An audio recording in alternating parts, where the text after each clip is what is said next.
دیکھیے ہم یہاں تک پہنچ گئے کہ 1500 عیسوی ہے اور جو بہت حد تک آپ کے سامنے مارکیٹس، لیگل سسٹم، ٹیکسیشن کا نظام، اسٹیٹ آپ کے سامنے واضح ہونا شروع ہو گیا ہے۔ اب یہاں سے جو انسان کا سفر ہے سٹون ایج سے لے کر آرٹیفیشل انٹیلیجنس کی ایج تک، وہاں ہم پہنچ گئے ہیں 16ویں صدی سے لے کر 18ویں صدی تک، یعنی 1500 سے لے کر 1700 عیسوی ہم پہنچ گئے ہیں۔ اس کو عزیزان من ایج آف ایکسپلوریشن کہا جاتا ہے۔ اس کو ایج آف ویسے تو سٹون ایج سے لے کر یہاں تک پہنچتے پہنچتے یہ سارا تجسس اور ڈھونڈنے کا ہی عمل ہے جو انسان کر رہا ہے، لیکن اس دور کو خاص طور پر ایج آف ایکسپلوریشن کہتے ہیں، کیونکہ یہی وہ زمانہ ہے جس نے ماڈرن ایج کی بنیادیں رکھنا شروع کی۔ تو یہ وہ ٹائم ہے ایج آف ایکسپلوریشن۔ اس میں اگر آپ دیکھیں تو ہمارے یہاں پر سب کانٹیننٹ کے اندر جو مغل امپائر ہے وہ موجود ہے۔ آپ اس کے علاوہ دیکھتے ہیں کہ جو ترک امپائر ہے وہ دنیا میں موجود ہے۔ ویسٹ جو ہے اس کا رائز شروع ہو گیا ہوا ہے، ان کی رینیسنس ہو گئی ہے، وہ دوبارہ یعنی جو ویسٹرن کنٹریز ہیں وہ آگے بڑھ رہی ہیں، انگریز ہوں یا فرانسیسی ہوں یا دوسرے ہوں، وہ تجارت کی غرض سے دنیا کے مختلف حصوں میں جانا شروع ہو گئے ہیں۔ تو اس دور کے اندر گلوبل میری ٹائم ٹریڈ کا زمانہ اس کو کہتے ہیں، یعنی دنیا میں جو بحری تجارت ہے اس کا زمانہ یہاں سے شروع ہو جاتا ہے۔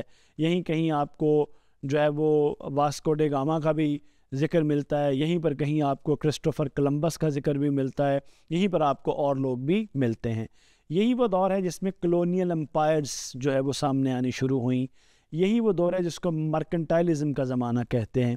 مرکنٹائلزم کا زمانہ کہتے ہیں، مرکنٹائلزم کا مطلب یہ ہے ایسا رجحان جس میں ریاستیں اور ممالک زیادہ سے زیادہ زر اکٹھا کرتے تھے، زیادہ سے زیادہ سونا چاندی اکٹھا کرتے تھے تاکہ وہ دوسروں پہ اپنی برتری ثابت کر سکیں۔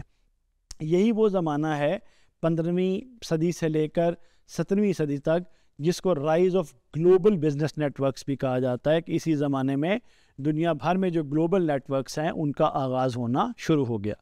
اس کے بعد اگلا جو بہت ہی امپورٹنٹ ایرا ہے، بہت ہی امپورٹنٹ ایج ہے، وہ 1750 سے لے کر 1900 عیسوی تک کا زمانہ ہے جس کو انڈسٹریل ریولوشن کہتے ہیں۔ ہم آگے جا کے اس کو تفصیل میں بھی پڑھیں گے، لیکن یہاں میں آپ کو یہ بتاتا چلوں کہ یہ جو زمانہ ہے یہ سٹیم پاور کا، یعنی جو آپ کی بھاپ ہے اس کی قوت کا، مشینوں کی پیداوار کا، ریلوے کا زمانہ ہے۔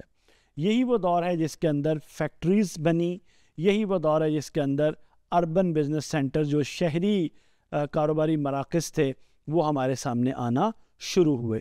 تو یہ جو انڈسٹریل ایج کا زمانہ ہے عزیزان من، یہ بڑا شاندار زمانہ ہے۔ اچھا، اس کے بعد 1900 سے لے کے 1950 تک ایک اور ہمارے سامنے، اس کو ماڈرن بزنس اینڈ کیپٹلزم کا زمانہ کہا جاتا ہے۔